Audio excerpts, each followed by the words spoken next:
Story 1. The only other astronaut on this mission died 6 weeks ago, but the computer insists their life signs are still stable. When Ben died, he made very little noise. It was the computers that alerted me.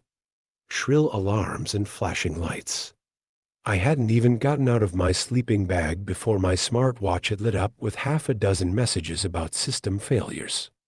Astronaut 1 heart rate monitor failure, Astronaut 1 skin conductance monitor failure, Astronaut 1 VO2 monitor failure. The situation didn't sink in until I was shaking an unresponsive Ben. White eyes rolling back into his skull. Blood pooling in his ears like red jelly. Viscosity. Mass. No gravity. It made me nauseous to look at. HQ would later say Ben died from an aneurysm. 1 in a million. A freak death that just happened to occur in low Earth orbit. So what now? I asked after all the panic had died down and the reality of my situation finally settled in. HQ sent me a rarely used or discussed document that outlined what I'd have to do. Bodies pose a unique threat in microgravity, it explained. All that order becomes disordered. What is solid turns to liquid. What is liquid turns to gas. First thing I needed to do was to put Ben's body somewhere that had no oxygen and was freezing cold. Somewhere he would pose no danger to himself or me. Isolated, but easily retrievable. The conclusion was obvious. I knew what they'd suggest before I even reached that part of the booklet. It happened so fast that Ben was still warm when I put him in the special bag designed to endure the vacuum of space. I kept expecting him to protest as I pulled at stiffening limbs and manipulated swelling joints. Every step of the process. Every zip. Every bit of Velcro. I had to remind myself he wasn't going to complain. It felt intimate, but it wasn't. Intimacy requires 2 people. By that point, Ben was just meat. The spacewalk itself was something else. The bag that surrounded Ben's body inflated in the vacuum, and I instinctively felt the urge to undo what I'd done. There was a body in there, and bodies aren't meant to have so little between them and outer space. When I touched the bag, I could still feel him beneath the paper-thin material. The crease of an elbow. The bump of his nose. By the time I reached my destination, his body already felt brittle. Attaching him to the station was easy enough, on a technical level. Leaving him there went against every instinct I had. After that, there was no pretending he was coming back. A day later, and I began to pack his things away. There was a catharsis in it that I found calming. I catalogued his belongings with thin detachment. Most of his things were dry and uninteresting. Photos of him with a dog. A copy of a Michael Shea book. A certificate of excellence from NASA that he received when he was 10. He discovered a comet, he'd told me during our first meeting. Backyard with a telescope.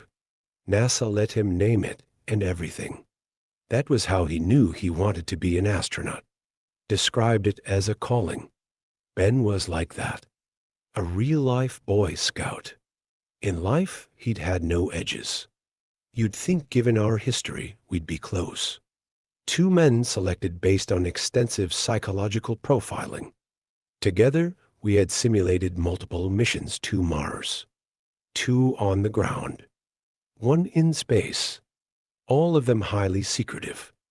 An official mission to Mars was meant to be next, at which point the whole project would be made public. But the key to having 2 people work together, alone, for nearly an entire year isn't to find 2 guys who are best friends forever. It's finding people who won't grate on one another. Neither hate nor love. 2 men who enjoy their own company, but don't mind one another. Ben and I had become acquainted over all that time together, but it wasn't like we were brothers in arms. We worked so well precisely because there was no meat to the friendship. No stakes. Nothing to argue over. To me, Ben was a nice guy, but that was all. I figured he was plain and simple all the way down. No dark secrets. No real problems to speak of. The journal changed that. It was taped to the inside of a panel of a computer at his workstation. He must have hidden it close to his things, somewhere out of sight, but easily retrievable. Frayed leaves and yellowed pages like some ancient artifact. Last thing I expected to find in a space station. I almost mistook its leather cover for some sort of personal Bible, the sort of well-worn tome held up by a preacher making exclamations about the devil, but its insides were handwritten, and hardly in keeping with a Bible. Scribbles. Shapes. Phrases repeated and dissected. Some of it was even in binary. It seemed like the ravings of a child or a lunatic. I thought it was maybe a mindfulness exercise. Empty-headed doodling to help him get his head straight during stressful moments. But that didn't explain why he'd hidden it, and why the numbers and pages seemed strangely organized. I don't know how to describe it exactly, except to say there was the vague impression that it meant something to the person who'd made it. Every last gram on a shuttle is accounted for. What you bring up with you, it can't be some random crap you want last minute. Ben would have had to clear the journal. I'm assuming he kept the contents secret. One look at what he'd been writing, and NASA would have had him in Psych Eval before the end of the day. But the book's size and weight would have had to be logged and accounted for. It could not have gotten on the station by accident, so I knew immediately that Ben had wanted it for something. I studied it for over an hour, trying to figure out what that was. Flicking from one page to the next, glaring at rows of numbers, strange fractals, something that looked like a cross between an eye and a textbook drawing of an atom. Given the way his writing and art skills developed throughout the book, I began to suspect he'd been adding to it since his childhood, which was just another layer to the growing mystery. I thought I was never going to get any insight into the book until about 3/4 of the way through. I came across yet another page filled with rows and rows of numbers. Only this time one of the strings was underlined, and a single word had been scratched ragged and angry next to it. The only bit of English or any human language in all those pages. The only thing written in a way that could make sense to a living human. The word itself made me stop dead in my tracks. Made my blood run cold. 170,318,042,636 aneurysm. The suspicion that came over me felt like a kind of madness. I told myself I had to be nuts when I checked the data from Ben's biomonitor, that I had to be crazy to even entertain the notion, but the information recorded by several different machines confirmed it. Ben's exact time of death was the March 17, 2018, 0426 hours and 36 seconds. I don't think I moved for a good 15 minutes after that. Just stared at the data as my mind worked its way around a giant, impossible realization. Ben knew he was going to die. Of course, I tried to rationalize this. Anyone would. I came up with half a dozen reasons he'd written what he'd written. None of them were comforting, although they at least fit in with a more rational worldview. Take, for example, the idea that Ben had killed himself at that exact moment in time to meet some sort of prophecy he'd scrawled days or even hours before. Was that a good thing? What did it mean for me? Ignore the logistical issues. What poison can be timed to the second? Let's just say that's what he did. That left the hair-raising question of why, and there was no comfortable answer that I could see. Of course, I went through that book with a fine-tooth comb, looking for any more clues. I wish I hadn't. I eventually found another word, this one closer to the very end of the journal. Another date and time stamp, one that lay 6 weeks in the future, and another word scratched painfully into the paper by a clumsy fist. Immolation. Permission denied. I bit my lip and took a deep breath. What about the station's integrity? I asked no sign of any issue from external cameras, they replied. I can hear something banging on the hull, I told them. Nothing is visible on the cameras. That's why I need to go take a look, I wrote. It's hard to argue with a computer. You can't shoot at a death glare. HQ could have easily arranged video calls. But really, they wanted the distance. Made it easier to say no, solo spacewalk is incredibly dangerous, they quickly wrote back. Microphones in station hull are reporting nothing of concern. Usual impact from debris. Nothing that corroborates reports of external tapping. Permission for spacewalk is denied. I made no further response, but instead closed the screen and wondered if they were being entirely truthful. The tapping sound coming and going over the last few days was unmistakable even over all those whirring machines and motors. Space stations are loud. They even give us earplugs to handle it. But whatever was out, there was somehow louder. Or perhaps, given the circumstances, I was just sensitive to the thought of something, anything out there. There was no denying it annoyed me. Just one of those sounds I found impossible to block out, like water dripping in a bathtub at 3 a.m. Tap, tap, tap, tap, tap, tap, tap, tap, tap. No sense of order, not on the surface level, but something, maybe, underneath. Some sense or reason. Some kind of regularity that the brain detects and can't let go of. How could the microphones possibly miss it? Sleep was getting progressively difficult. At times, I thought the station under some kind of hidden stress. Materials freezing and warming in irregular ways.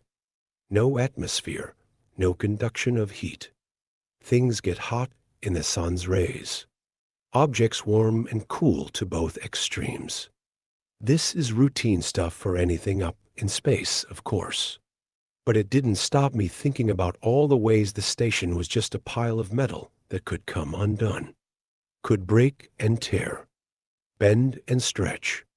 Like watching the wing of your plane wobble during turbulence.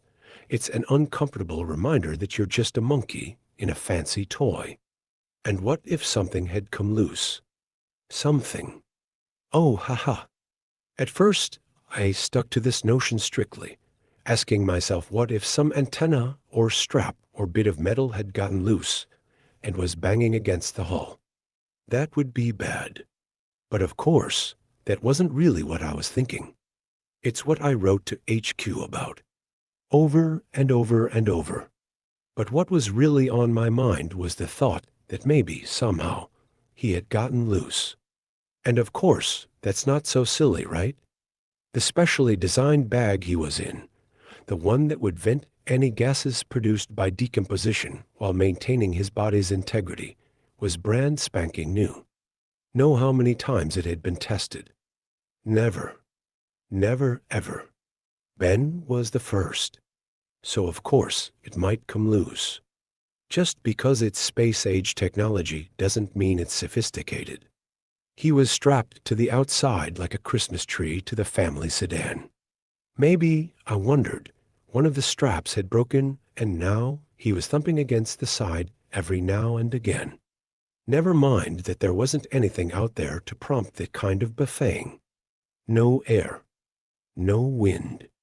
If he'd come loose, he'd just float a little farther away. But something was making that noise, and I worried almost constantly that it was him. Only problem was I had cameras. Lots. And all of them, every single time, showed the same thing. The bag barely changed from when I last saw it in person, strapped firmly and securely to the station's hull. This should have reassured me. Should have, but it didn't. Something was out there, tapping at the hull. On and off. No pattern. No reason. No correlation. It came and it went, seemingly choosing its moments to bother me the most. Sleep was difficult for multiple reasons. The tapping was bad enough, but lately, my nightmares had taken a strange turn. black, cold. In them, I was trapped in a suffocating film. Freezing cold. Non-stop agony. Fighting furiously to free myself was this black void of a nightmare. Like all deeply terrible dreams, it colored my thoughts for the rest of the day, and each time I had it, it got harder to shake. I tried to endure, compartmentalize, take my mental turmoil and put it in a box, right unhinged across the lid, and sit rocking back and forth waiting for my rescue. And that was an option. A good one. But there was one little word that stopped me going the route of hunkering down and ignoring my own madness. Immolation. When HQ told me the date of the shuttle would reach me, I spent quite a bit of time wondering if this wasn't just some big experiment. The sheer coincidence of it all. The magnitude of it. They'd sent me the message, and the subject line had 3 exclamation points, like the communications officer on the other side couldn't wait to deliver good news for once. Let their professionalism slip. They'd finally arranged a shuttle to retrieve me after it was done dropping some guys off at the ISS. It was lucky it had come so soon. A stroke of logistical genius allowed them to sneak Ben and me back without it being too conspicuous. I should be very thankful, they told me. But I was just stunned. The date matched the one Ben had written out. Factoring in travel time, I'd be entering Earth's atmosphere at the exact time the prophesied moment would come and go. Ripe for an error, a misplaced heat pad, a mistimed thruster. Something, anything, to go wrong and leave me plunging to my death in a burning metal tube. Ripe for immolation. If it wasn't Ben out there tapping away, I wanted to know. I needed to know. I was a rational man. A skeptic. I did not believe the natural world would produce a man that could predict his death down to the minute or the second. Nor did I believe he could predict mine. But I am only an animal. I am made of meat. Vulnerable. A raw nerve in a world of jagged rocks. And I am risk-averse. That word. Immolation. Not random. Not chance. Up in the void surrounded by pure oxygen, fire was a constant risk. Ben's little numbers loomed large in my mind. I had to make sure everything was in place. Had to make sure there were no errors. If it was a prediction, which I refused to accept at face value, then maybe I could take heart from it. What could Ben do in the face of an aneurysm? Nothing but immolation. Fire.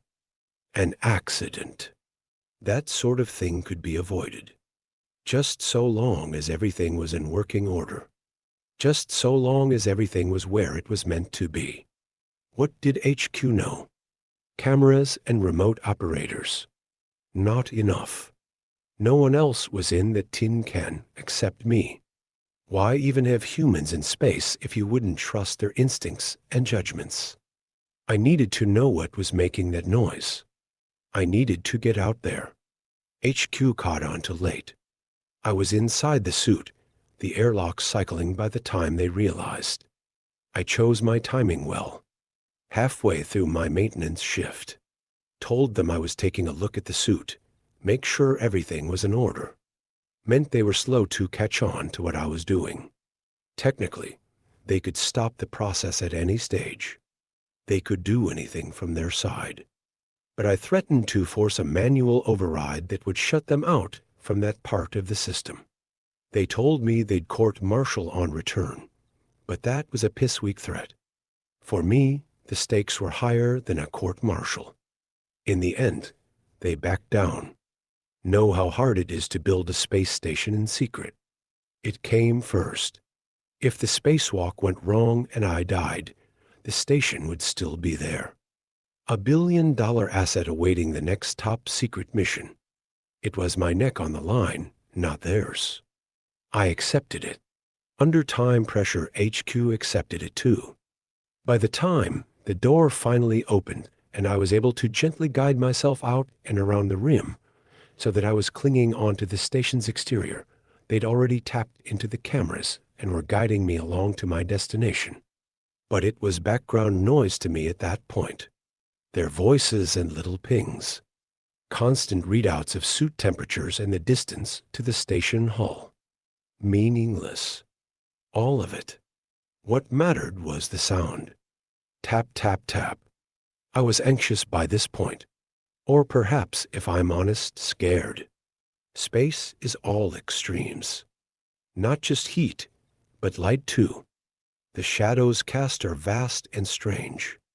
You move in and out of the Earth's shadow, like it's a hand in front of a projector.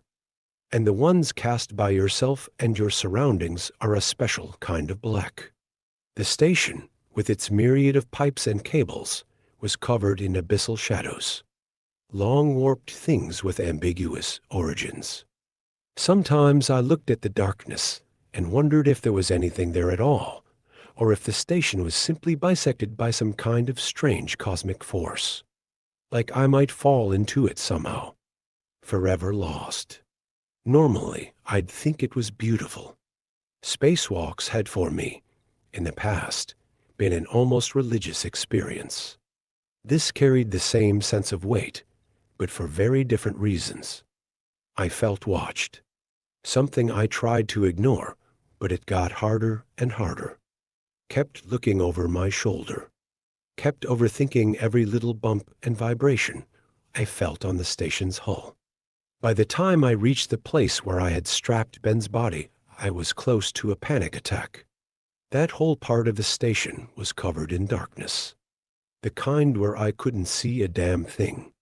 It was only HQ's voice telling me I'd reached my destination that let me know Ben was lying just a few feet from me. Under their direction, I found him, and when my light fell upon the bag itself, I saw the metallic fabric glitter with ice. Touching it, I felt Ben's frozen body inside. Hard as rock. I gave him a nudge, and he didn't move an inch. The straps holding him in place were still there, firm as ever. What else could be causing the sound? I asked. There is one option. The nameless voice on the other end sounded reticent, but that had been the default since Ben died. HQ always sounded like they were holding something back. What's that? We are not 100% certain how corpses would respond to the changing temperatures in vacuum. Obviously, parts of the body will freeze and expand. Fluids in particular. Right now, the bag has a lot of surface contact with the metallic hull. One theory is that blood may be freezing and sublimating as the surface beneath changes temperature. I looked at the bag and grimaced. How much? Blood exactly? We cannot possibly say for certain how much would have left the body. Only that the bag's job is to contain it until return.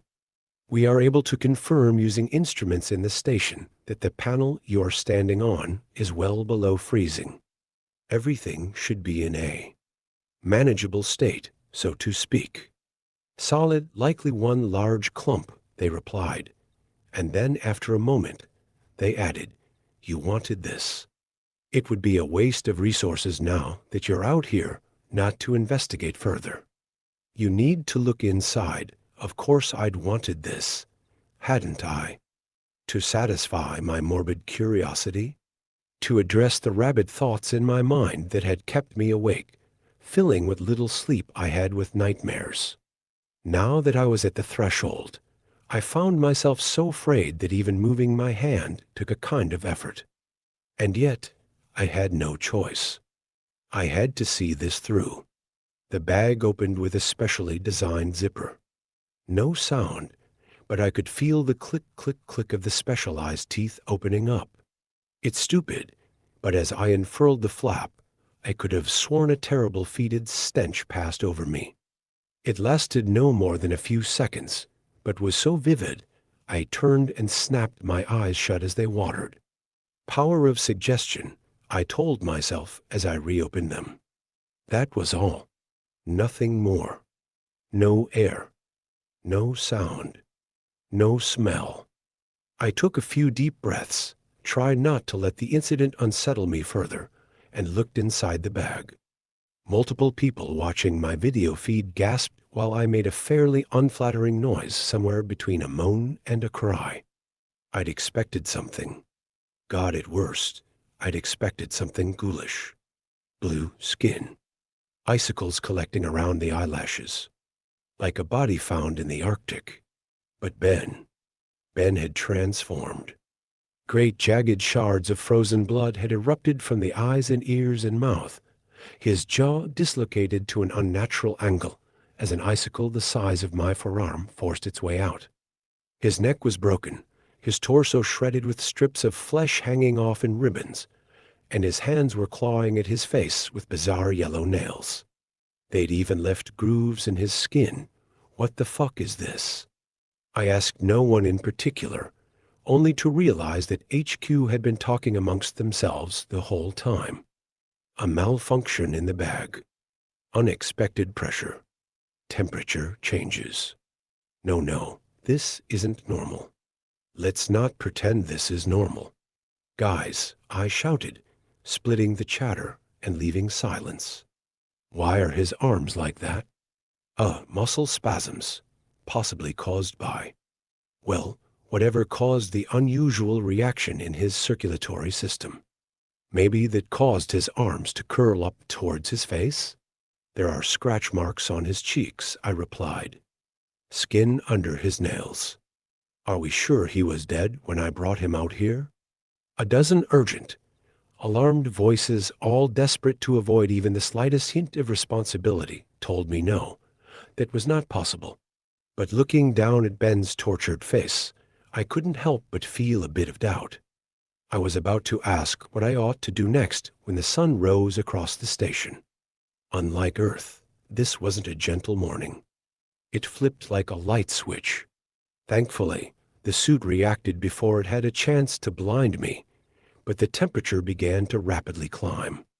I watched as something beneath Ben's skin began to writhe in the new warmth. That's definitely not normal. We can offer no further insight into the situation as of this moment. The footage you're sending us is under review by a panel of experts, HQ told me, somewhat urgently and robotically, like the person on the other end was stifling panic.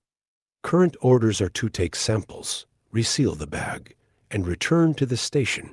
You sure I should be taking this stuff inside? There was some mumbling before the same operator replied. Forget samples. Seal the bag. Return to the station, gladly, I replied, before pulling the zipper shut.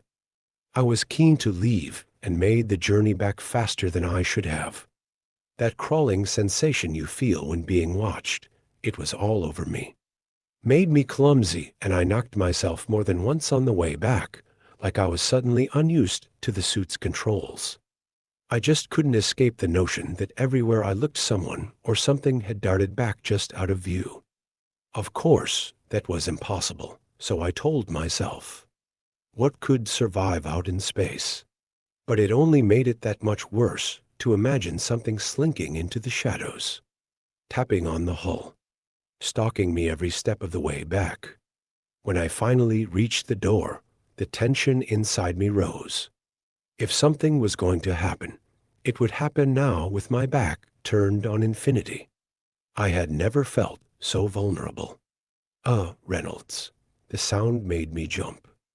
I'd been so focused on my surroundings, I'd forgotten I was being supervised by a room full of people 1,000 of miles away. What is it? Reynolds, we're seeing something here we're not sure of. Being told you should hold off on returning. Something about the voice on the other end made my stomach sink. They didn't just sound confused, and make no mistake, when you're clinging to the side of a station, all on your own confused, would have been bad enough. But no, there was something else. Fear. There's an anomaly, they added. No one down here knows how to proceed. We're currently seeking input from higher ups. This is unprecedented. What's going on? It began with, signals from some of the biomonitors. Specifically Ben's, that last word hit like a truck. What? Yes. And the cameras are. At first, we thought they were malfunctioning. It appeared as if Ben's bag was empty. And then, Reynolds, we noticed something. Something else. Guys, what's going on here? I'm being told I can't say more. Just wait. I tightened my grip on the railing, my heart pounding.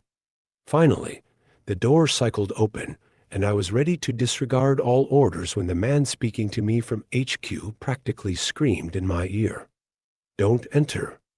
Reynolds. Do not enter the station. What we're seeing on the cameras, you can't let that in.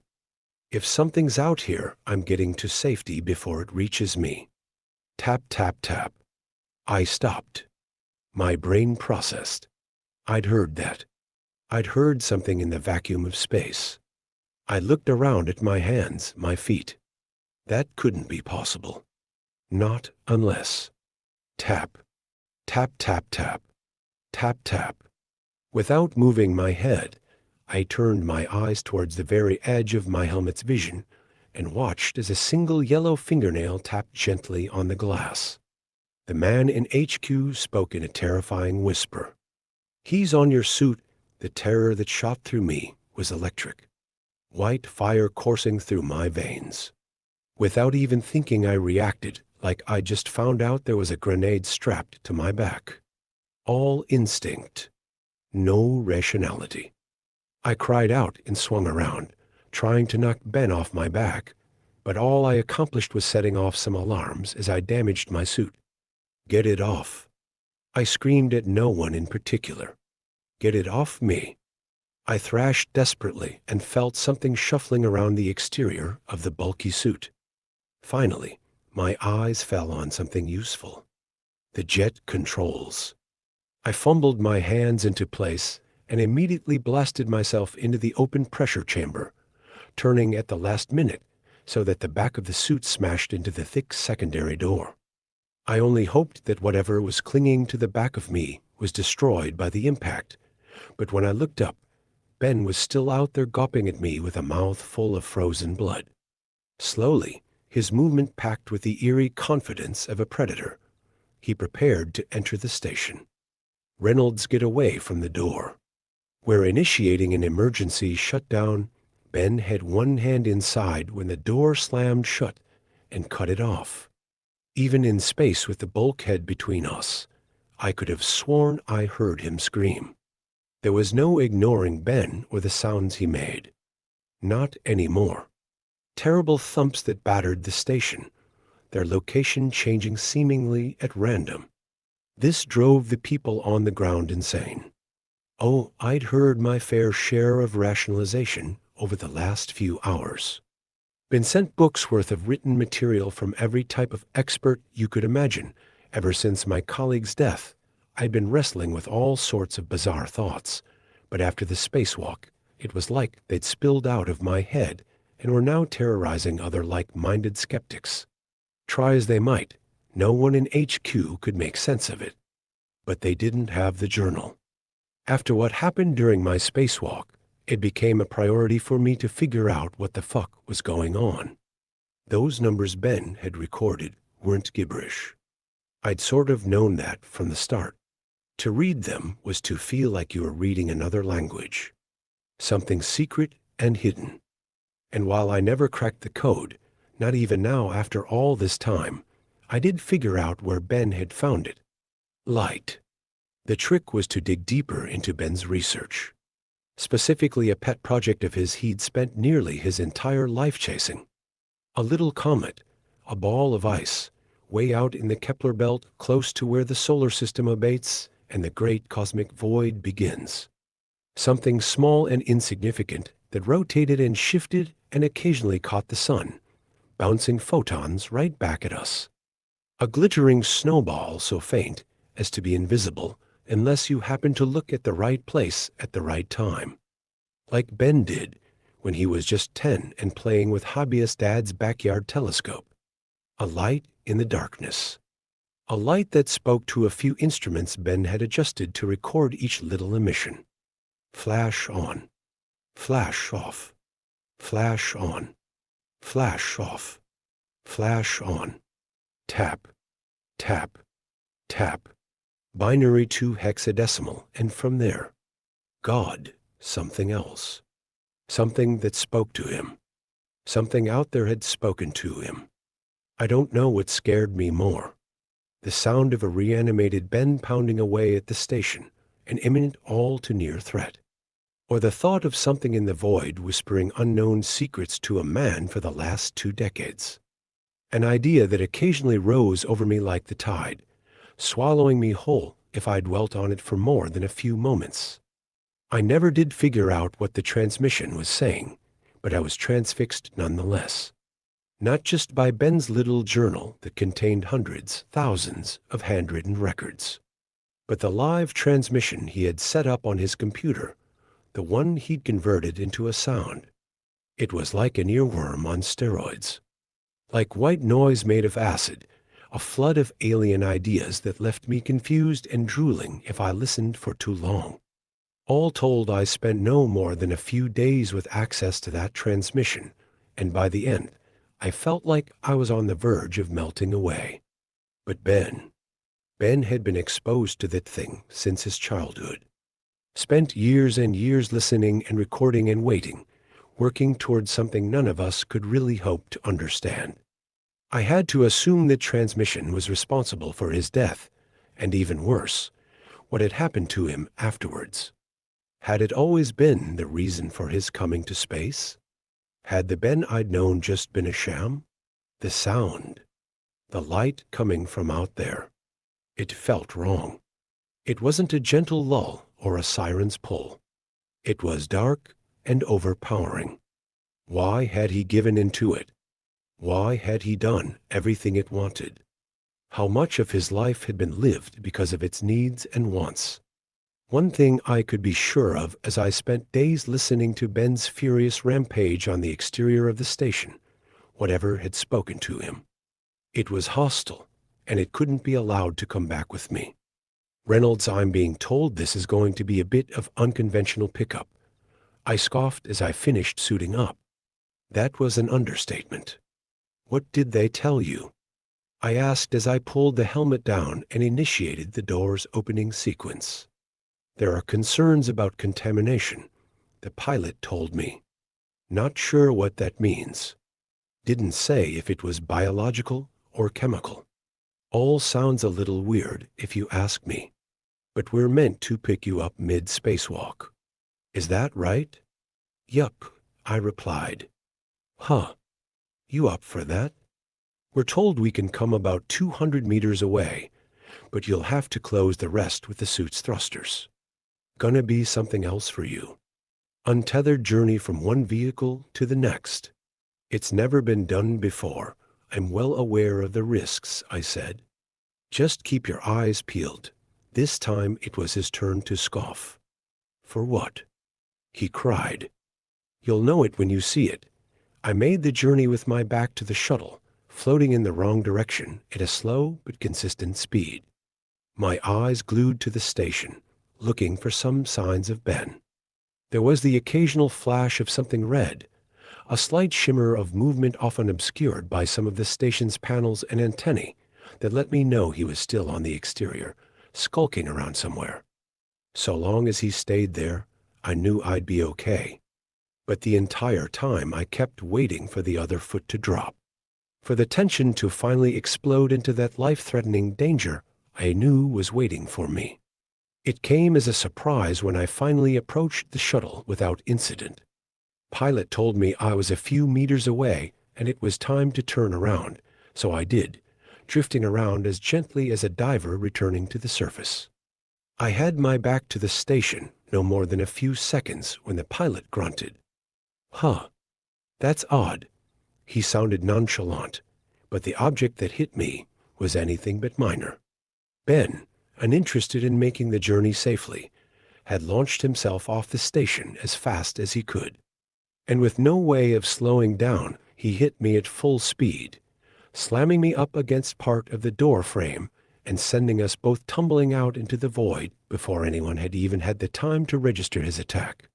This time he was not letting me get a door between us.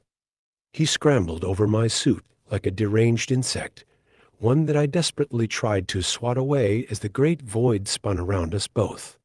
Stars turned to lines, the shuttle swooping past my helmet's field of view in almost random directions.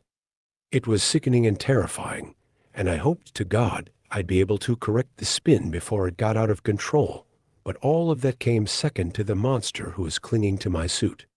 At some point, he crawled around in such a way that I got a good look at him, the first in a few days. It was up close, personal. Even with the helmet's glass between us, I could make out such stark and startling detail that I momentarily froze in terror, aware only vaguely of the pilot's panicked transmissions. Jesus Christ, what the fuck is that thing? Reynolds, you need to get yourself stabilized. Much further, and we won't be able to help.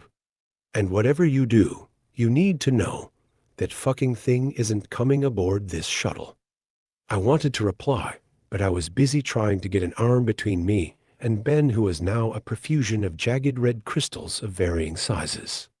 Some as big as kitchen knives, others like sewing needles. A spacesuit's worst nightmare.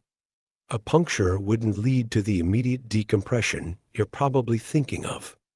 Instead, I'd have a few moments at most before the air enveloping the suit dissipated, and after that my lungs would collapse, my blood would start to boil, and the water inside my eyes, nose, ears, and other soft tissues would vaporize and try to escape, like frostbite on fast forward.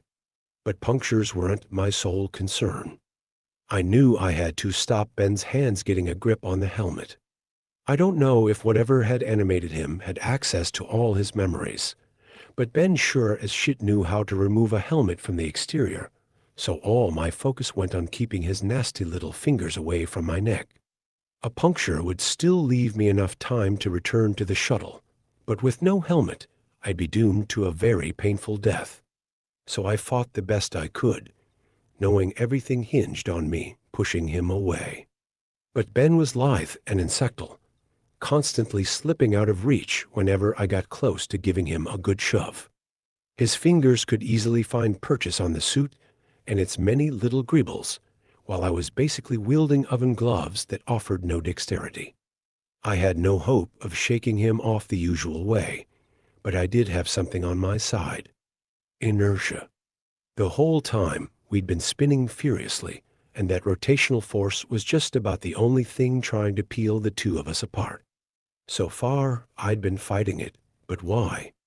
I realized at the last moment I had one option left, so I jammed half thrusters on and decided to make the nearly out of control spin much, much worse. Normally, an uncontrolled spin is one of those nightmare scenarios any astronaut dreads. Humans are irregularly shaped, and once you start rotating along more than one axis, applying more force is likely just to make it worse. Correcting takes a huge amount of experience and insight, and even then there's no guarantee you can stop it. More likely is that by the time you figure out what you need to do, the rotational forces will have you on the brink of unconsciousness. And from there, death is just a stone's throw away. For me, it was the only chance I had. So I accelerated the spin and kept accelerating, holding the button down until the forces at play pulled Ben further and further towards the front of the suit. That's where inertia wanted us. Two objects in near symmetry, ready to break off in opposite directions at any moment. Ben held on for longer than I did. At some point, my limbs went weak, my vision dark, and my arms fell to my side, no longer able to fight the monster off. But by then, it took everything Ben had just to cling on to me, and he could no longer attack or fumble at my helmet. Eventually, even he had to give in as the spin grew faster and faster, and the forces trying to separate us grew too strong. It was like every roller coaster I'd been on merged into one and ramped up to 11. The last thing I remembered before I lost consciousness was the sight of Ben's monstrous face being flung off into the void. I came to aboard the shuttle. Several men and women crowded around me. "Jesus Christ, you're a lucky son of a bitch." I groaned and made eyes towards the person who had spoken. It sounded like the pilot. Nice to put a face to the voice. "I don't feel lucky," I gasped. "You spun right towards us." We were already suited up and on our way. Timed up well. That suit was riddled with holes. Any later, and we wouldn't have been around to catch you and get you into safety. As it is, pal, you're going home. Medical check shows no real issues. I think you're going to be okay. Where's Ben?" The people around me shared a funny look before one of them realized. "Benjamin Waitley, the other astronaut on board. Is that what? Who was attacking you?" I nodded. "Well, he's gone," they replied. "If that really was your colleague, we're sorry. I feel like there's a story we're missing. I'll catch you up when I'm feeling better." I coughed. "Well, whatever happened to him? He'll be re-entering Earth's atmosphere in the next hours," the pilot replied. "What then?" I asked. The pilot thought for a second. "Human body on re-entry? He'll go up in flames. Immolation."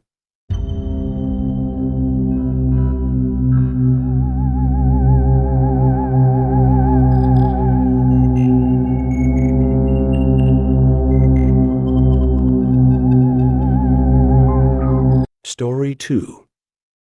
My wife is lurking in my childhood photos, but I met her at the age of 30, and she looks no younger in the old pictures. Sometimes it feels as if my life has been nothing but an ever-revolving door of grief. I'm only 34 years old, and I've lost everyone to death, rejection, or diverging paths. My parents, my sister, my childhood friends, and countless other loved ones. I feel numb, directionless. Above all else, I feel angry. I hate the world for taking them from me. I hate life for dealing cards from a rotten deck. My mother passed last year. She'd been fighting a lengthy battle with dementia since 2019. I didn't cry when she died. I had nothing left in the tank. I'd already endured small, painful pinches of grief over the years. I grieved whenever she lost a piece of herself. I grieved for every one of us that she forgot, whilst there were still those of us left to forget. Those 4 years fragmented me. Mum and I were so close, and it broke my heart to see her very soul disintegrate. She was my only remaining family. My dad and my sister died when I was young.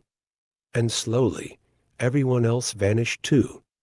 I can't explain it, but in spite of her deterioration, I think Mum held on to life for me. I worry. "Brennan," my mother hazily said. "You're safe, Mum," I said. "You don't need to know. I worry about Brennan." She interjected in a fluster. "I'm Brennan, Mum." "And I'm fine," I said, sighing.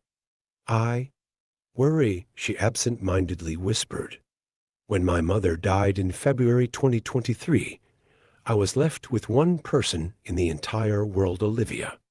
I counted my blessings to have a darling wife who would always be by my side, until I realized how terribly true that might be. Whilst I was clearing out my mother's attic, I found a box of photo albums, dust-coated antiques that I'd never seen before. Too many painful memories, perhaps. But a tinge of warmth spread through my body as I eagerly flicked through the pages. A fuzzy, forgotten feeling. I remembered being happy as a child. I was surrounded by family and friends. I lovingly tore through the pages. And I was moments away from shouting for my wife to come up to the attic. But then I noticed something bizarre. Olivia was standing in the back of a photo. It was a picture of a day at the zoo with my parents and my sister. Through metal bars, at the opposite side of the lion enclosure, I could see my wife standing there, someone I didn't know as a child.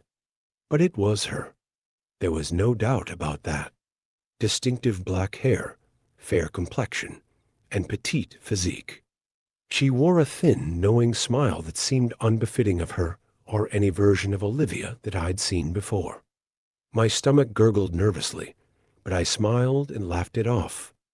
Uncanny, I whispered to myself. Obviously, it couldn't have been her, I told myself.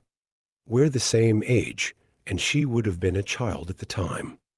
It's just a doppelganger.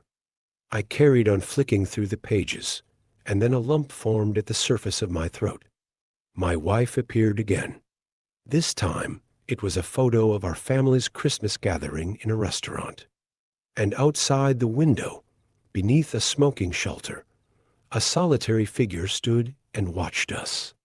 It was Olivia, or a woman who, yet again, looked identical to my 33-year-old wife.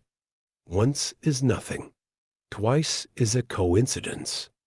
I muttered uncertainly. I frantically tore through the photo album, as sweat collected in thick, icy trails on my colorless cheeks. Olivia was in every photo, and she looked no different from the present day. The same woman, always lurking somewhere in the background, discreetly watching, ever wearing that foul grin. My heart thumped fitfully. This was no longer an oddity, a funny peculiarity. It was unsettling enough to see evidence of a person stalking my family, but a person who hadn't aged in 33 years. It was sinister. It defied everything my logical brain knew to be true. I found myself trembling in terror and clawing at my hair. I had stopped turning pages. After seeing my wife skulking in dozens of pictures, I hadn't the stomach to continue. But I couldn't tear my eyes off the page before me. It was a photo captioned, "Yummy Cake. Brennan's 10th birthday party. I was sitting in the back garden on an overcast day. A decadent chocolate cake sat on my lap. My jubilant friends and family surrounded me. I was midway through blowing out 10 candles, and the flames leaned away from my pursed lips. There she was again, hiding in a photo from the year 2000. Olivia would have been 10 years old, just like me. And yet, the camera told another tale. This time, my fully grown wife cowered behind the short fence at the rear of our property. But the top of her head peered into our garden, and I could distinguish her distinctive black hair. Her eyes were bloodshot and thirsty. She was, perhaps most hauntingly, eyeing the camera. It felt as if she could see me in the attic. "You're losing your mind, Brennan," I thought, eyes still unable to look away. "This isn't real." It's all in your. A sudden wisp of wind extinguished the attic light. My body shivered uncontrollably, and I found myself wrestling with an undeniable thought. It sounded like lips blowing air. Trying to steady my breathing, I anxiously patted the floor of the blackened attic. I wish I wouldn't leave my phone in stupid places, I thought. I wanted to leave, but I didn't trust myself to maneuver through my mother's cluttered attic in the dark. And then my fingers brushed over a familiar, smooth surface. Gotcha, I thought, before picking up my phone and turning on the flashlight. I screamed. The birthday photo had changed. The candles on my cake were gone, and I was sitting all alone. No family. No friends. Nobody. Not even Olivia. I stumbled to my feet and dropped the book. The floorboards moaned as I shifted my weight backwards. I had to get far from that cursed book. That cursed attic. I twisted to run for the attic door, but I didn't move beyond that first step. My torchlight illuminated something horrifying. Poking her head through the attic opening, Olivia smiled at me. Her eyes mirrored those in the numerous photographs I had just seen. Her pupils seemed darker, wider. Red veins painted the corners, and her eyes rippled ever so slightly, as if they were not really eyes at all. I don't know what happened to the woman I married, but that wasn't who eyed me from the attic door.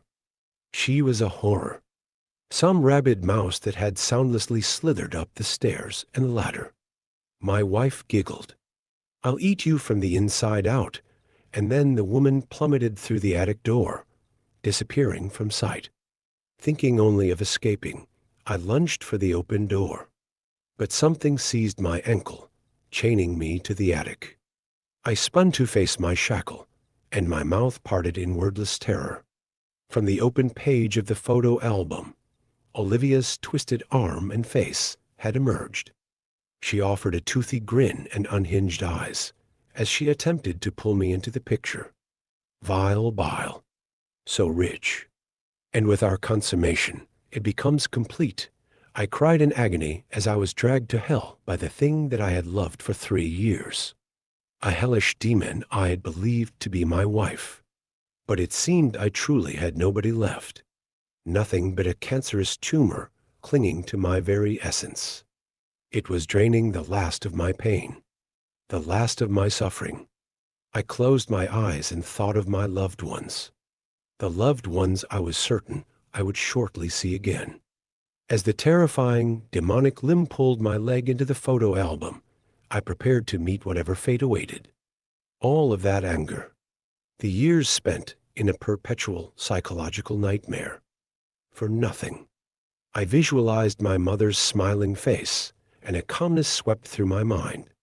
"I worry about Brennan," she said. "I'm F."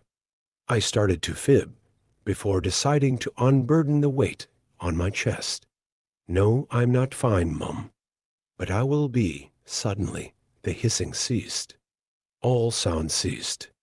And when I opened my eyes, my wretched wife was gone.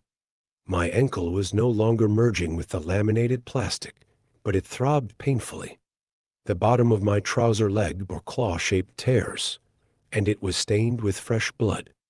To be certain the entity had vanished, I cast my phone light onto the book, and the picture of my 10th birthday had returned to normal. I wasn't alone. I was surrounded by friends and family. Nothing could destroy that memory in my mind.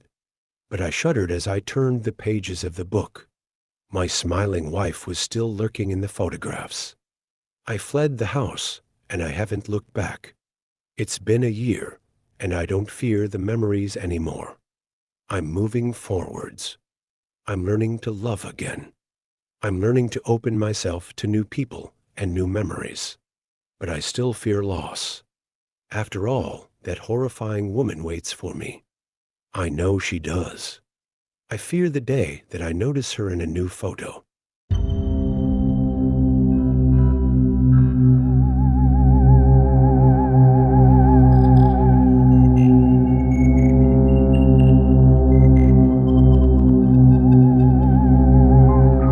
Story 3.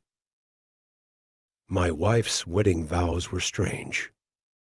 "I will be there for you, day or night," she said. And the time between times, that raised an eyebrow, but not my suspicions. I had blindly loved Abigail Thorpe for 6 years. At the time, her peculiar wedding vows seemed endearing. She was only adding a little sprinkle and spice to the ceremony, as she did with all things. That was what I naively believed. Richer or poorer, in sickness and in health, Abigail continued. Glued or unglued, my second eyebrow raised, lay veiling with the first. "I will protect you," my fiancé said. "You will be safeguarded during your resting hours. You are my world, a vessel for my love, my prosperity, my future, and I hope to be a vessel for you, a provider, an abundant source of wealth, joy, and love. I love you, Noah." "Okay," I slowly replied, smiling uncertainly at Abigail's speech. "Are you just trying to delay saying I do?" The crowd laughed, and ever the aspiring comedian, I grinned smugly. I was oblivious to the significance of the union being forged. "I'm ready for your vows, Noah." Abigail warmly caressed my hands whilst looking at the vicar. "Yes," the man stammered, dumbfounded by her vows. "Right. Noah." I cleared my throat. What version of ChatGapt were you using? I didn't get anything like that. My fiancée rolled her eyes and shook her head. Fine, I chuckled. I'll be serious. Okay. I summoned a deep breath, unmasking the clown to reveal a vulnerable man beneath. Abigail, there is no other woman quite like you, I said. From the moment we met, I was drawn to you. The only person goofier than me. I knew that I had to marry you, if only to prove to my parents that, comparatively, I'm not that weird. I heard my mother and father chortling from the front row. You're boundlessly kind, intelligent, and beautiful. My one and only love, in this lifetime and any lifetime, I continued, pausing for the obligatory utterances of gooey approval from the crowd. I love you, Abigail, and do you promise to be a vessel for my love? She pressed, fidgeting on the spot. That was the only odd question which didn't surprise me. It was a vow my fiancée had requested that we would both be love vessels for one another. Abigail had always been a poet, all teasing aside, and I viewed her entire declaration as a typical Abby-oddity. The vessel vow was no different. It was just her unusual form of love language. Something sort of innuendo, perhaps, I thought, stifling a grin. I promise to be a vessel for your love, I agreed. Once the words escaped my lips, I immediately caught a glimpse of something in Abigail's eye. The fleeting reflection of a shadow in the corner of the church. It had the shape of a man, a misshapen man, and it came with the sensation of my brain being painfully clamped. Only for a moment, but long enough to make me wince. Noah, the vicar asked, noticing my brief flinch. I'm fine, I muttered, shaking my head to free the pins and needles. Abigail smiled, but it was a fox smile, not the adoring one I'd come to know over the years. It is time for the declaration of intent. Do you, Noah Chapman, take Abigail Thorpe to be your lawfully wedded wife? The vicar asked. I do, I said, I twitching as I wrestled with what felt like ethereal fingernails digging into my skull. And do you, Abigail Thorpe, take Noah Chapman to be your lawfully wedded husband? The vicar asked. I do, my fiancée nodded, lips bending ever upwards. Then, by the power vested in me, I now pronounce you husband and wife. You may kiss the bride, the vicar said. The crowd roared with applause as my mouth met Abigail's pursed lips.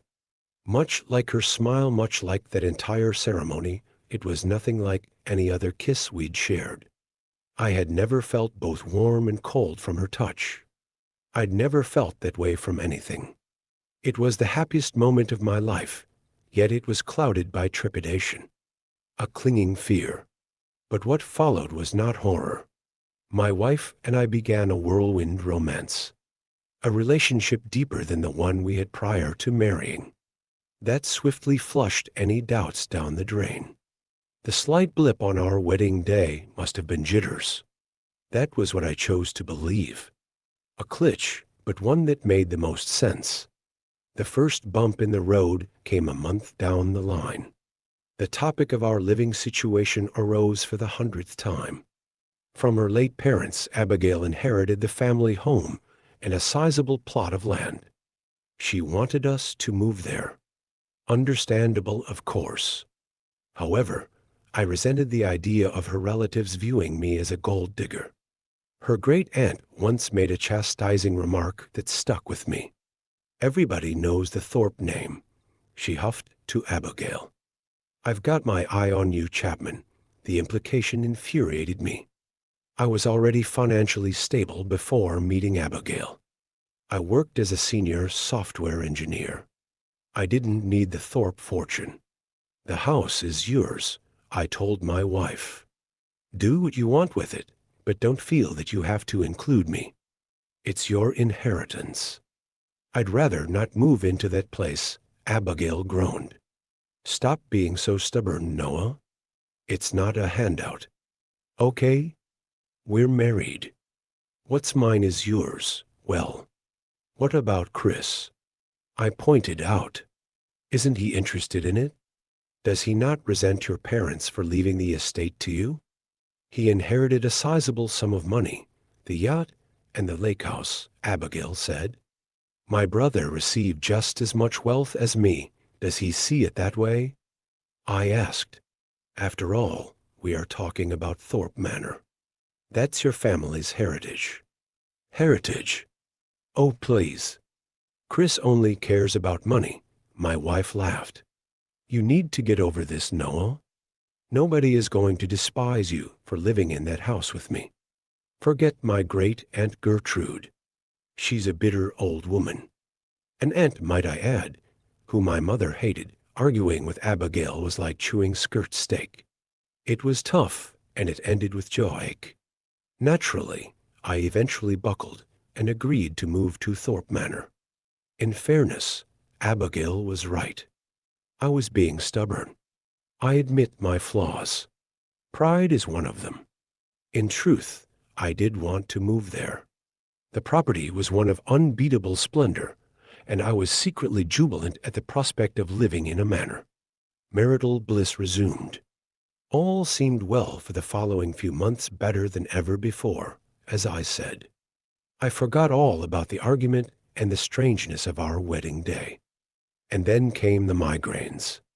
Much like the day of the ceremony, electric shocks filled my head. Brain zaps. They flared up during the mornings mostly, but the dull pain sometimes persisted throughout the day. And there were other health issues. No matter how much I slept, I was perpetually fatigued. Hazy-brained. Living life on standby mode. It felt as if I were lugging a plumper brain around to the detriment of my thinking ability. And that was strange, as I'd never been the type to feel excessively tired. I was a night owl. But suddenly, I seemed unable to stay awake past 10 in the evening. And nothing noticeable in my lifestyle had changed. Are you okay, sweetie? Abigail asked. I sighed heavily. I feel tired, my wife finished. Lie down for a little while, honey. I'll cook dinner tonight. No, I said I'd do it. Don't you have to prepare for that presentation in the morning? I asked, but Abigail shushed me, and I thanked her, giving her a tight squeeze. Then I waddled dozzily to the manor's spacious lounge, picking one of the 3 sofas to rest my weary, weighty head. I slumped onto a cushion, and my body tumbled immediately into the land of Nod. But my dreams were feverish. The eccentric, surreal nightmares of a body running on fumes. When the body viciously reboots itself after countless sleepless nights, the mind runs wild. And this wasn't my first fever dream since moving to the manor.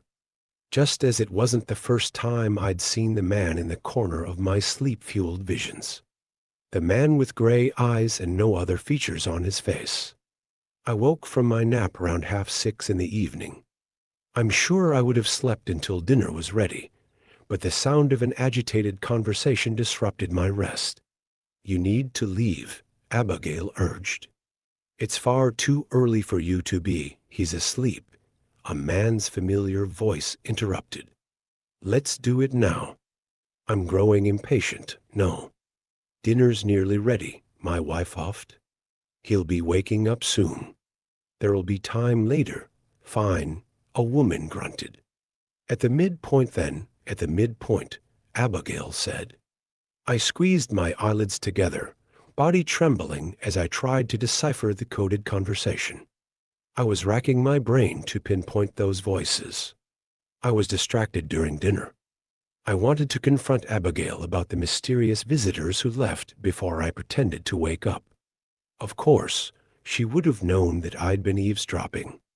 And something about the nature of their talk set me on the back foot. I felt exposed. Abigail had never made me feel exposed before. When we finally went to bed, I stayed awake with my eyes firmly shut. I anxiously awaited whatever scheme Abigail and her unknown accomplice had in store. I channeled my inner night owl, and I wasn't worried about nodding off. Nerves will keep me awake, I decided, as would the thunderstorm which brewed outside. However, I was baffled to be woken by my alarm clock around 7 in the morning. I'd failed to resist the pull of sleep, and the sinister connotations of that fact were starting to dawn on me. The exhaustion, the excruciating headaches, the strangers in our home. Something was uneven. And on this particular morning, there was something else. The legs of my joggers were dirty and sodden. Have I been sleepwalking outside?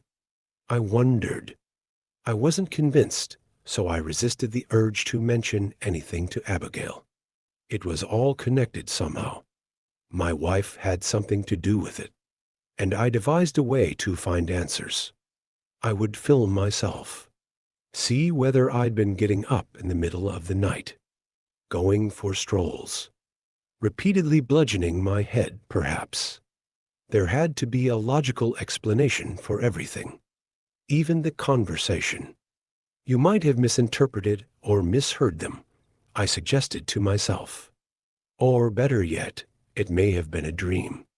With renewed confidence, I crossed my fingers that the video footage would clear up everything. After setting up the camera, I went to bed with giddiness in my gut. I longed to wake and finally have some answers. Unfortunately, the next day, there were no damp patches or grubby stains on my clothes, and the video recording revealed that I slept through the night. Over the following days, this continued to be the case. I was starting to lose faith until Chris came to stay. Much to my annoyance, Abigail's drunken brother, upon arriving at our manor, collapsed on the sofa. He won a sizable sum of money from gambling and immediately splurged it on a 2-day bender. It wasn't the first time that he'd earned and blown wealth. Is this going to be a recurring thing? I sighed. My wife shrugged. He's an addict, Noah. We have to support him. He's working on it, maybe. He's also a sociopath, I said. And he never has to account for his actions, Abigail pouted.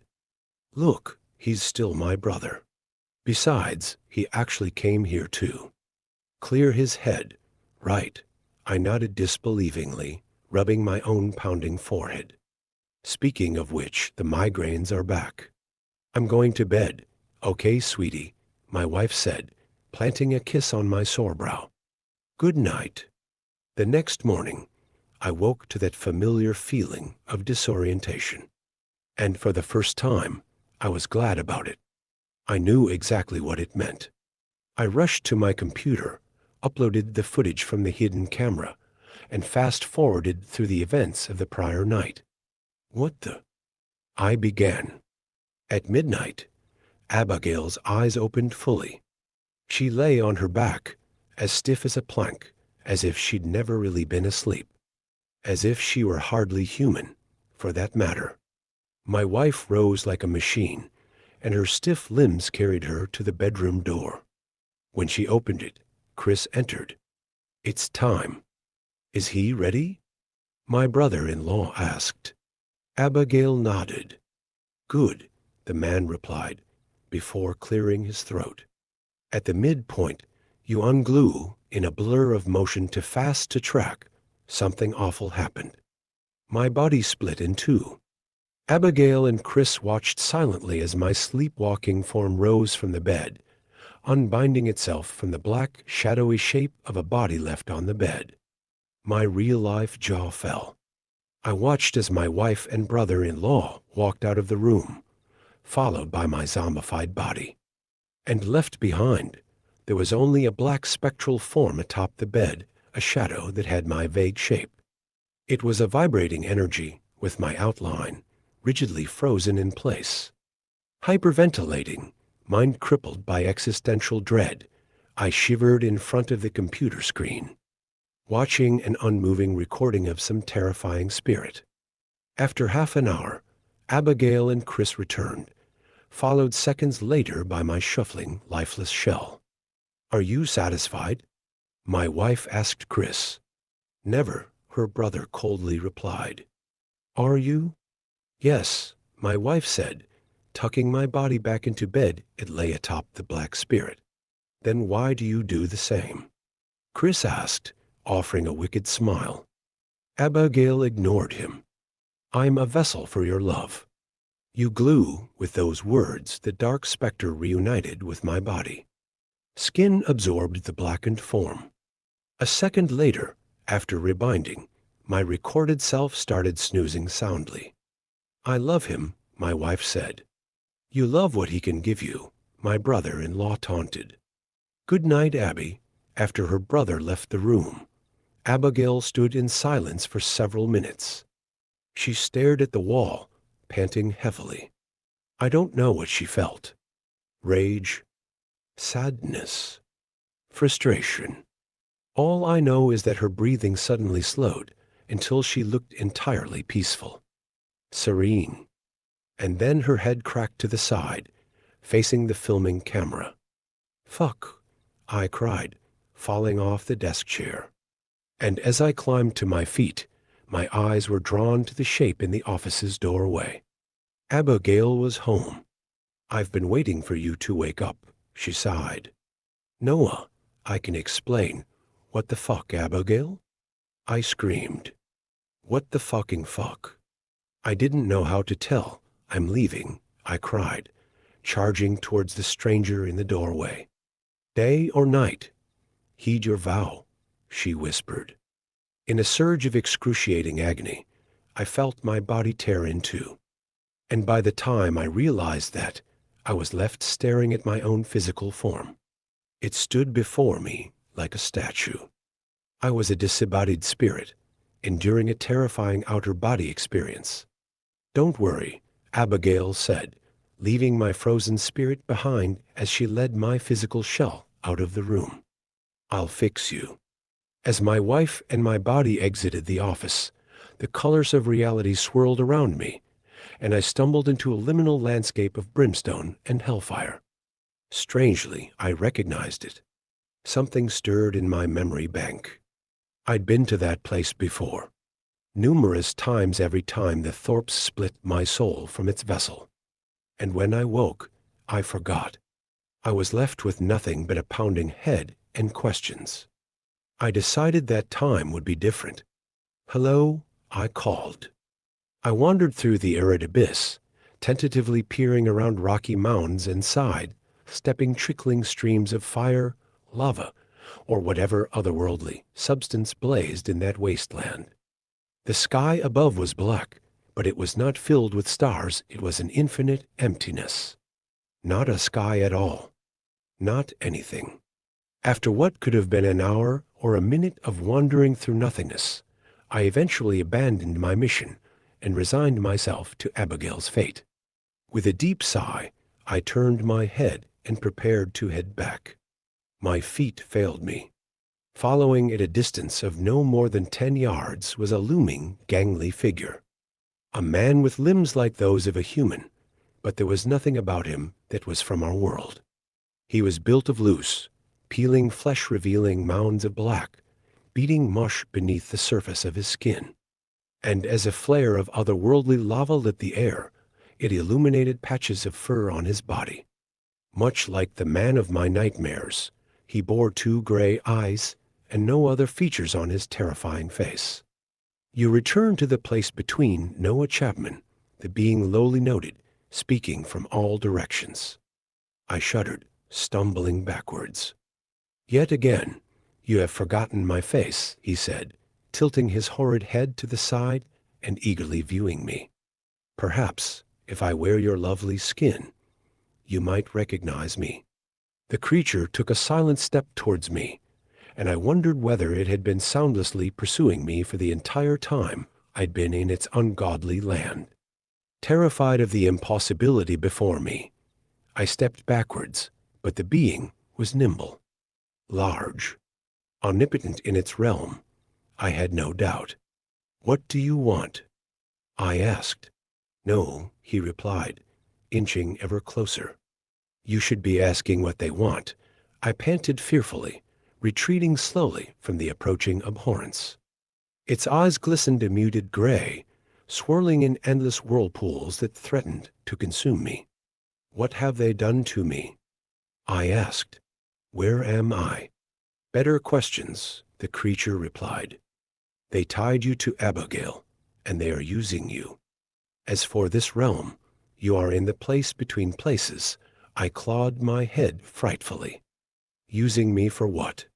To claim their rewards, he hissed. No souls can step over the border and enter my prison. But a soulless body safely walks through the fire. It can do their bidding. But I have a soul, and I'm here, I pointed out. This isn't my prison, it replied. This isn't anywhere. Neither of us are really here, because there is no here. What do you mean? I cried. You always ask that question. I tire of explaining this, it growled. I am Temner, and I offer gifts to those who sustain me, Noah Chapman. The hovel by the lake. That is the place in which I have dwelled for 50 rounds of the sun. The Thorpes imprisoned me, and now they feed me. You are my feast, you. Made a deal with the Thorpes? I asked. I must survive, Temner answered. I cannot live in a cage. The Thorpes bring me your soulless body. They unglue your spirit from it, bringing me an empty husk. A shell through which I can walk the mortal world for a half hour at the midpoint. In return, I give them whatever they desire. One gift per visit. You've possessed me? I whispered. People cannot be possessed, Noah Chapman, Temner explained. You're not your body. I gasped fearfully, and an unthinkable question spilled out of my mouth. Would you make a deal with me? The terrifying being finally stopped taking strides towards me.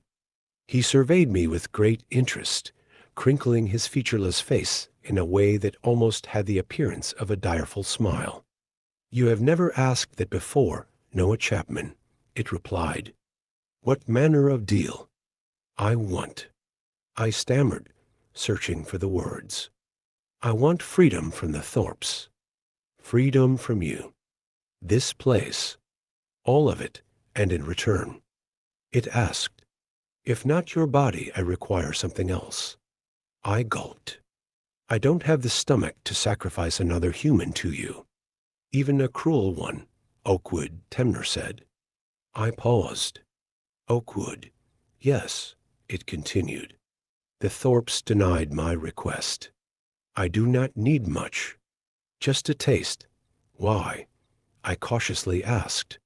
It will unbind me from my prison, Temner said. And they do not wish to unbind me.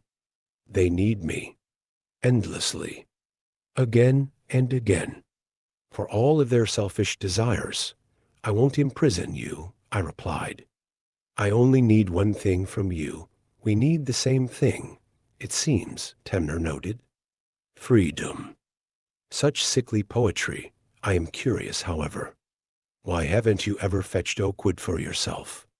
I asked. You've used my body as a vessel to leave your hovel on numerous occasions. I am bound by rules, the being hissed. Do we have a deal, Noah Chapman? Yes. Won't I forget this? I asked. As we speak, Abigail's taking my body to the lake. Yes, Temner said. I sense her nearing.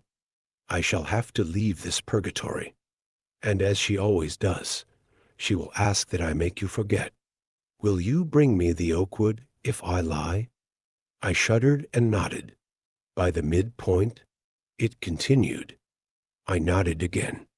Very well, Temner growled. I will ensure that you remember, I screamed as my soul was swept away by a swirl of blackness in which the horrifying entity merged with its surroundings. After an eternal plummet, I felt grounded, physical, real, and I realized that the blackness was, in fact, the inside of my eyelids. When I opened them, my soul had returned to its body. I was back in the real world, lying in bed, in the real time, not the one between. Good morning. A peppy voice called, startling me. I turned to face the ensuite door, and my wife was beaming at me with a toothbrush in her mouth. She asked Temner to wipe my mind, and I had to play along with that notion. It took tremendous willpower, but I smiled. "Morning," I croakily replied. "Well, afternoon, actually," my wife chuckled. "How's your head feeling?" "Better, now you've slept it off." Strangely, I did feel better. I wondered whether Temner's induced amnesia had been giving me the migraines. I also realized that it was the same day hours had passed, but Abigail was simply pretending nothing had happened. And when I looked to the hiding spot on a nearby shelf, I noticed my camera wasn't there. She asked him to make me forget about filming myself too, I realized. "What do you want to do today?" Abigail asked. "It's the weekend at long last, yeah." "Well, firstly, I'm going to take my morning walk," I quickly responded. My wife frowned slightly, but her face quickly eased, and she nodded. Fortunately, I did like to stroll around the property every morning, so there was nothing out of the ordinary about that. What had clearly aroused suspicion was the fact that my voice had been filled with such urgency. Before Abigail had the opportunity to piece anything together, I was already out of the house, and I beelined straight for the car. I knew of a nearby road lined with oak trees, and all Temner needed was a sliver of wood. The smallest amount, and he would be free. I would be free. And as I pulled down the driveway, I took a quick glance in my rear view mirror. Abigail was standing on the front steps. "Shit," I whispered, flooring the pedal. She knew I was lying. She could read my face. And I knew that she was smart enough to figure out what that meant. But it was fine. I got away. In fact, I shouldn't ever return, I thought. She can't have my body if I run. She can. Temner's unmistakable voice whispered, "Wherever you go, she can summon your vessel at the midpoint." I shrieked fearfully at the sudden sound in my head, and my eyes were drawn to the property's passing lake. It lay just beyond a small cluster of trees, the small forest, and my body drained of all warmth when I spotted a lurking shape in the pines. Long-limbed, gray-eyed, and not quite human. Casting my eyes back to the road, I floored the accelerator and slipped through the manor's main gates. As I drove along the road of trees I had in mind, my mind raced with the possibilities of what my treacherous wife might be doing to reclaim control of my body. After mounding a grassy bank at the foot of some oaks, I retrieved a penknife from the glove compartment. I was thankful that we'd been on a recent camping trip. And I flew out of the car, scrambling up the hill to reach the nearest tree. With a swift flick of my tool, I had shaved a thin layer of wood from a mighty oak beside the road. I did not hesitate to jump back into the car and head home. When I returned, however, the atmosphere of the manor felt different. I trundled tentatively through the main gates and dreaded what I might find at the lake. Abigail and Chris armed to the teeth, ready to massacre me on the spot. But finding nothing was worse. I didn't know what my wife might be planning. I drove onto the grass, heading towards the trees which formed a barrier between the property and the lake. That was when I saw them. 4 figures, standing in a small clearing before the water. Is that Mr. and Mrs. Thorpe? I wondered. How on earth the matriarch and patriarch of the family had returned to life, I did not know. They were watching my car hesitantly approach. "They're going to take you," Temner whispered in my mind. Petrified, I felt the yank of my body splitting from my soul, and I brought the car to a halt. And I watched as my mindless vessel of a body clambered out of the vehicle, walking across the grass towards the demented family waiting by the lake, waiting by Temner's prison. Reality swirled once more, throwing me into the place between places. The nightmarish, darkened world of lava and terror. The horrifying being spoke from between 2 rock faces. "You failed, Noah Chapman. And now they have claimed you as a vessel once more. Is my body in your prison?" I asked. The being paused. Yes. I am about to utilize your vessel to the front pocket of my coat, I whispered. Temner's eyes glazed, as if he were viewing something in the real world. Oakwood. I see. Your contract will be nullified, Noah Chapman. By the power vested in me, I unbind you from Abigail Chapman. I unbind you from the Thorpes. As the world around me collapsed, so too did my spirit. It stretched into the endless abyss of blackness above me, and I woke on my knees in a dirt clearing by the lake, surrounded by a small cluster of trees that the Thorpes called a forest. Beneath me, there lay a downward, muddy slope concealed by shrubbery and trees, the place that had been Temner's jail for an untold length of time. Before me, I saw the line which marked the edge of his domain, but I was within it. No soul can step within my prison. But I wasn't burning alive. I could tread across his land. It was no longer his prison. I had freed him. I ran through the trees, ignoring the early evening sun that slipped behind the Thorpe Manor. I was free, spiritually, but I had free myself of that wretched family, physically. I jumped in my car, still sitting with an open driver's door on the grass. But it wasn't the only car around. 100 yards towards the house, Chris Ford GT was crumpled like paper in the front wall of Thorpe Manor. I wanted to escape, but I had to know. Had to be certain. I drove back to the property, getting out of the vehicle and lighting my way with a phone torch. And there, sitting in a bloody mess behind the wheel, was Abigail's baby brother. Chris Thorpe was flattened like a revolting omelet between the mangled seat and the bonnet, what was left of the bonnet. His beloved car. One of the gifts Temner had no doubt given. Shaking, I found my feet moving towards the front door. I entered the well-lit property on janky legs and found a scene of utter chaos. Overturned furnishings, scratched walls, and demolished decor. In the living room, I found two people I never expected to see again. Two people I scarcely believed I'd seen earlier. Miranda and Harold, the late Thorpe parents. They had, once more, become lifeless corpses. Harold lay on his back, belly bulging and eyes bloodshot. Gold medallions were spilling out of his mouth. As I leaned more closely, eyeing the edge of particularly blood-stained right eye, I caught sight of what seemed to be a rotund shape squeezing into his eye socket. His entire body had been filled to the brim with coins, the wealth he no doubt acquired through sordid means. And Miranda lay beside him, her body compressed into a gut, spilling mess. She had been constricted by the lavish dress. She wore a dress stained red, and somehow not torn at the seams. It had torn her at the seams. Abigail, I muttered. She was the real reason I returned.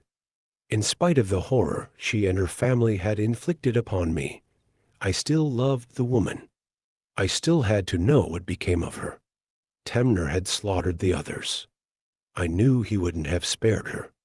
And when I reached our upstairs bedroom, my suspicions were confirmed. However, the scene was not what I expected. My wife was still alive, but horribly so. In our bed, Abigail lay in a wheezing state. She had aged beyond the years of any mortal being, aged beyond comprehension, to the extent that it seemed cruel for Temner to keep her alive. A punishment worse than anything the others had experienced. Noah, my wife whispered, struggling to breathe with withered lungs in a crumbling body. When I walked to Abigail's bedside, I was scarcely brave enough to touch her, fearing that she might become an ashy mound in my fingers. Why did you do this? I asked. My wife tearfully mumbled. I didn't wish for cruel things, Noah. You have to. You did a monstrous thing to me, I interrupted. You stole my body, my soul, made me a pawn that you could throw into the lion's den, money that Dad spent poorly, pretty things that turned Mum cold and callous. Successful investments that Chris squandered on hedonism and cruelty to others. She coughed. But I only wanted to bring them back. Mum and Dad. And then well, I wanted you to love me forever. I wanted us to be together forever. Wanted you to love me unconditionally.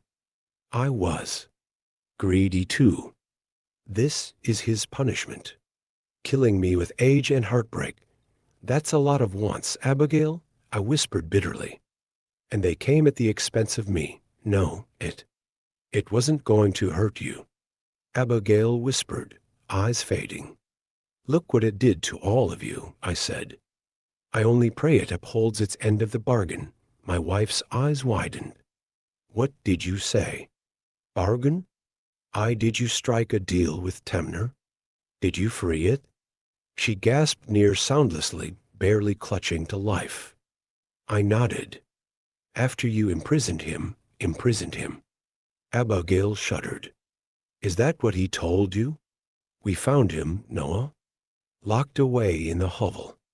Somebody put him there long ago. For good reason. You.